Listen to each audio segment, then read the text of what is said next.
can still remember going to the game that Sunday. I was heading for Easter Road for the Rangers game, and there was no great expectation that we were going to see anything dramatic that Sunday. A couple of years earlier, the sort of shootout Sunday, Rangers won the league 6-1 against Dunfermline. Celtic had won 4-0 against Kilmarnock at Rugby Park just a few days after Seville in the UEFA Cup final.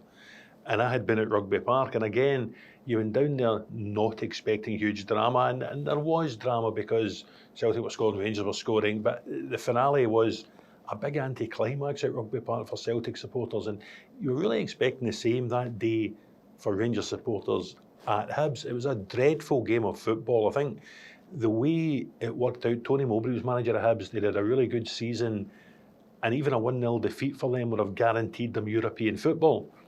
It's just really amazing to think that it's 20 years ago that happened, that Helicopter Sunday became something that Scottish football fans still refer to.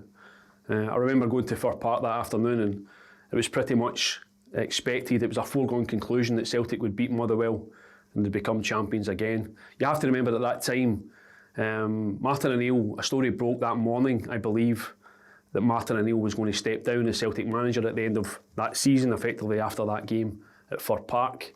His wife Geraldine had been ill, unfortunately, at that time, and Martin had taken the decision that he would no longer be the Celtic manager. In fact, I think the story had already come out that Gordon Strachan would be the next Celtic manager. So there was a lot on that day, a lot of emotion from a Celtic point of view, that here they were on the verge of winning the latest title, but the manager who the Celtic supporters adored was going to have to step down because of a private family situation. Everyone went to Fir Park that day, Celtic fans, the media, the press, everyone fully expecting Celtic to win that game and win it comfortably. And I think that was probably the problem from Celtic's point of view. I think the players thought that also. I do think the situation with their manager became a part of it, because they knew he was stepping down after that game. There must have been so many emotions in that Celtic dressing room. Celtic actually led at Fir Park. Chris Sutton scored a goal in the first half, and they were in pole position anyway. They had won at Ibrox after the split. I think Craig Bellamy got the winner in the game. It put them 5 points clear, and they looked home and hosed. They had a little hiccup, I think, at home to Hibs. A Scott Brown inspired Hibs. I remember Scott Brown scoring at Celtic Park, I think in a 3-1 win. The next day Rangers went to Pittodrie and won, and they kept winning, and they had to keep winning. They just had to keep the pressure on. But that final day, a win would have done Celtic at half time. Celtic were winning, Rangers weren't winning, it was 0-0. And it just felt that, again, the game I was at, there was just going to be this anti-climax for Rangers fans. They took the lead, Celtic. I think Chris Sutton got the goal around the half-hour mark, and at that point it looked very much like Celtic were on course for the latest title. But late on, something dramatic happened. In fact, two things happened which were extremely dramatic. Scott McDonald, who always declared himself to be a Celtic fan, which added to the story, scored two extraordinary goals. But you were trying to work out what was happening at Easter Road and how things had developed there. Second half, Rangers pushed a bit harder. They got a little break for the goal. I think Nacho Novo had a shot across the face of goal. Gary Caldwell tried to slide in and block it. It seemed to hit the underside of his leg and sort of flew past the Hibs goalkeeper Simon Brown, and it was 1-0, but it didn't really make any difference at that stage. And the finale, I do remember, Robert Martin, who's now a colleague at the Scottish Sun, were working for different papers at the time, and he was sat behind me where the press box was at the time in the main stand at Easter Road. And to this day, Rocket's a great man for, during the game he listens to the radio, he's got his earphones in and he listens to the radio. And only a couple of minutes to go, the Hibs Rangers game was finished. I mean, they were literally passing the ball among themselves because Rangers didn't need to do anything more. Hibs didn't want to cause any problems that might see them lose a second goal. I can vividly remember the second half at one stage, Hibs had a striker called Amadou Conte, and the ball was knocked into the Rangers half, and he actually chased it as if he was going to threaten to score a goal. And everyone sort of looked at him as if he was daft. And, that's the kind of game it was. And then with a minute or two to go, Robert Martin put his hand on my shoulder and said, "Motherwell have scored."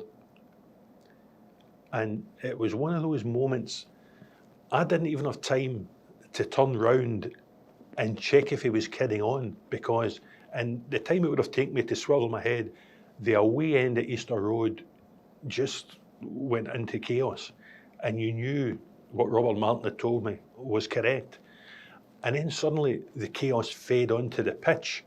The Rangers central midfielder, Barry Ferguson, who had come back up the road in the January, he was in there with Alec Ray, and they were actually sort of shaking each other as if to say, listen, don't do anything stupid here in the last couple of minutes.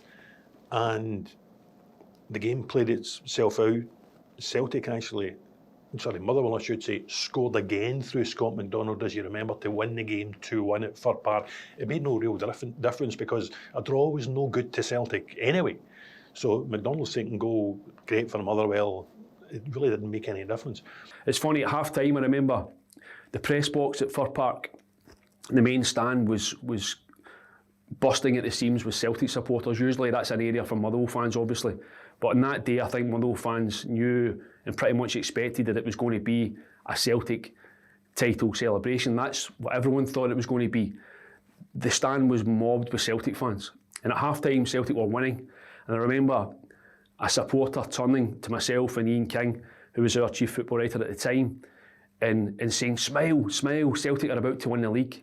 And I remember after the game ended, obviously Scott McDonald scored his 2 goals, and that same fan was sitting, and the Celtic fan was sitting with his head in his hands, virtually crying at what he'd seen. It was so dramatic. Again, the phrase Helicopter Sunday wasn't a thing at that point. It very quickly became that. And there was just wild scenes at Easter Road. You couldn't write anything. You had sort of started writing a match report that, oh well, Rangers won the game, but it wasn't enough. Everything was torn up. Everything had to be started again. And it was just extraordinary to be there. And within the space of literally 60 seconds, everything that we had written, it was a Control-Alt-Delete on the file, starting from scratch.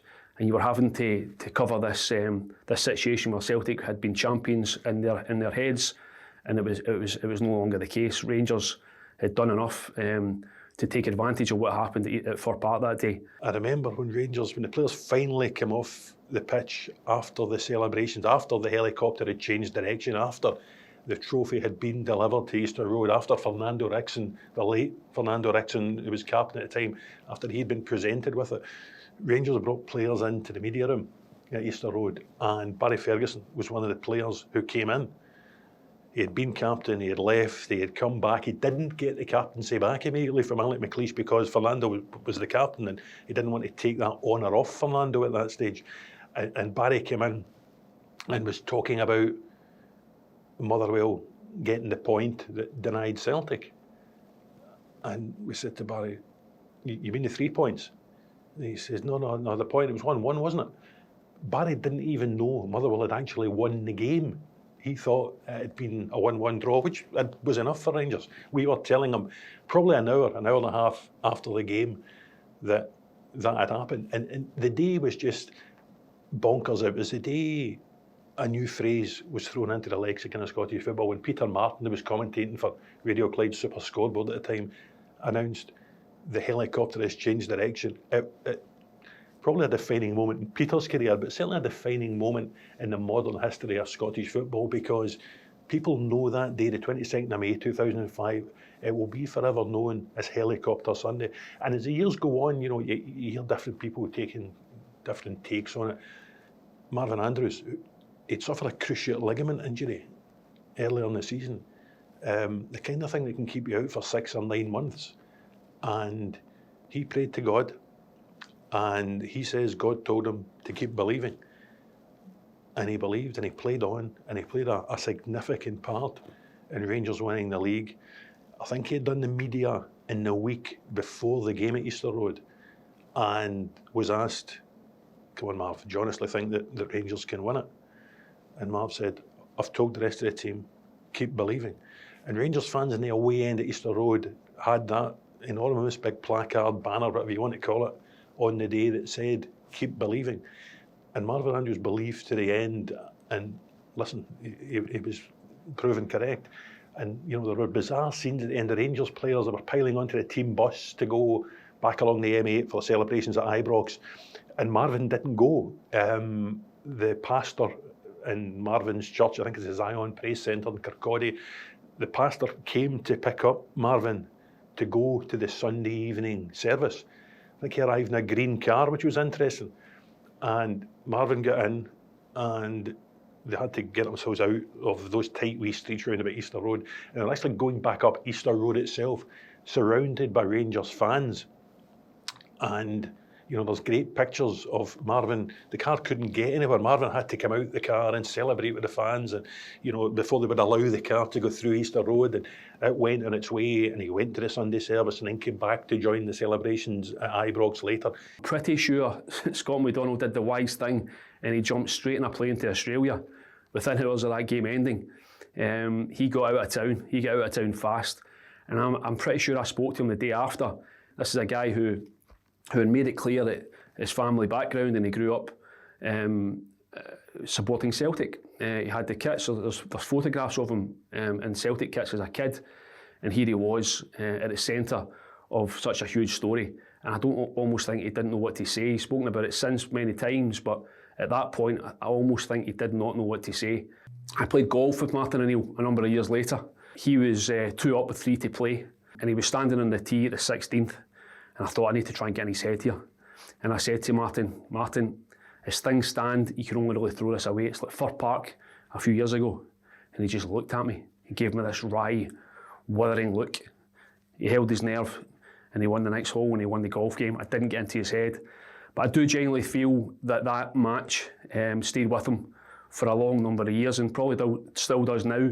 But I think when Martin O'Neill talks about that day, and he thinks back to that time, it's a really difficult one for him, and understandably so. Everyone expected Celtic to win the league that day. Terry Butcher, who was a Rangers icon, signed by Graham Souness in 1986, a title-winning Rangers captain, by 2005, Motherwell manager. And he had a routine in the morning of games where he would take his dogs out in the morning, and he would walk down to his local shop, and he would get his newspapers, and he would get his rolls, and then he would walk back up the road. And the morning of the game, as he was walking the dogs, he saw something in the gutter just down at the side of the pavement. Kind of caught his eye, and he looked down, and it was a £10 note. And he lifted the £10 note, as you would, and put it in his pocket, and thought, wonder if this is going to be a lucky day all day. And it was. It was a lucky day for Motherwell.